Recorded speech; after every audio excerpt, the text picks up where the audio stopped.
Assalamualaikum. Hai teman-teman, selamat datang kembali di channel saya. Apa kabar semuanya? Semoga kalian tetap sehat dan semangat ya.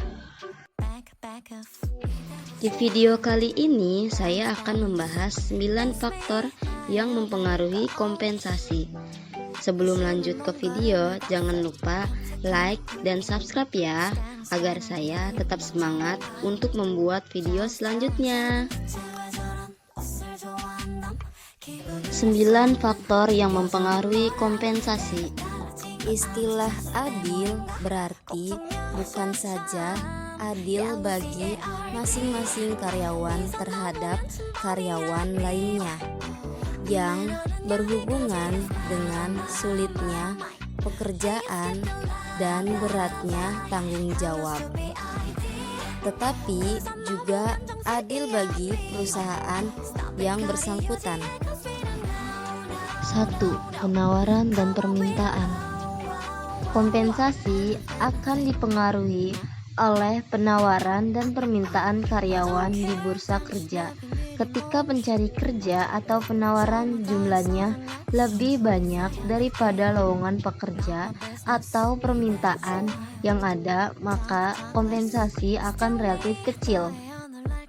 Namun sebaliknya, jika para pencari kerja atau penawaran lebih sedikit dibandingkan dengan lowongan pekerjaan atau permintaan, maka kompensasi relatif akan semakin besar. 2. Pendidikan, tanggungan, dan pengalaman. Ketiga faktor tersebut harus mendapat perhatian. Bagaimanapun juga, tingkat upah seorang sarjana dan yang belum sarjana harus dibedakan.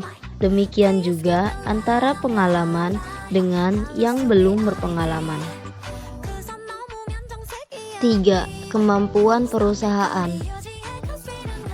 Faktor ini merealisasikan keadilan dalam pembayaran upah belum berada dalam proporsi yang tepat.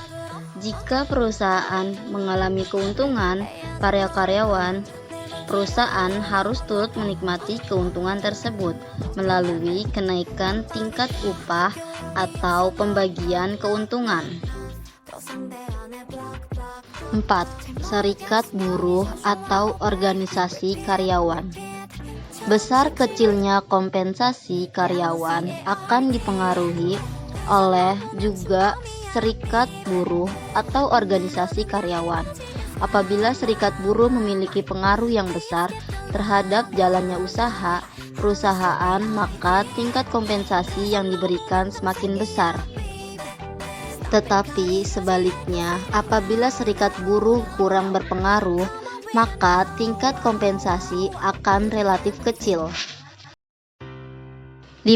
Pemerintah dan undang-undang Kepres.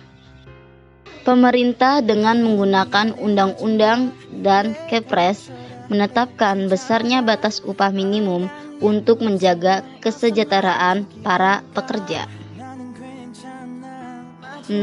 Keadaan ekonomi atau biaya hidup. Keadaan ekonomi atau ongkos hidup adalah salah satu faktor yang sangat penting dalam realisasi keadilan dalam pemberian upah, di mana pemberian upah haruslah berdasar atas keadaan ekonomi saat ini. 7. Produktivitas kerja karyawan. Produktivitas kerja karyawan cenderung akan mempengaruhi tingkat kompensasi yang diberikan, di mana produktivitas kerja karyawan dianggap baik dan memuaskan perusahaan tidak akan segan-segan untuk memberikan kompensasi yang lebih besar dari sebelumnya. 8. Posisi jabatan karyawan. Perusahaan akan menyesuaikan kompensasi karyawan sesuai dengan jabatan yang diembannya. 9. Kondisi-kondisi pekerjaan. Orang yang bekerja di daerah terpencil atau lingkungan pekerjaan yang berbahaya harus mendapatkan upah yang lebih besar daripada mereka yang bekerja di daerah yang relatif lebih aman dan tidak berbahaya.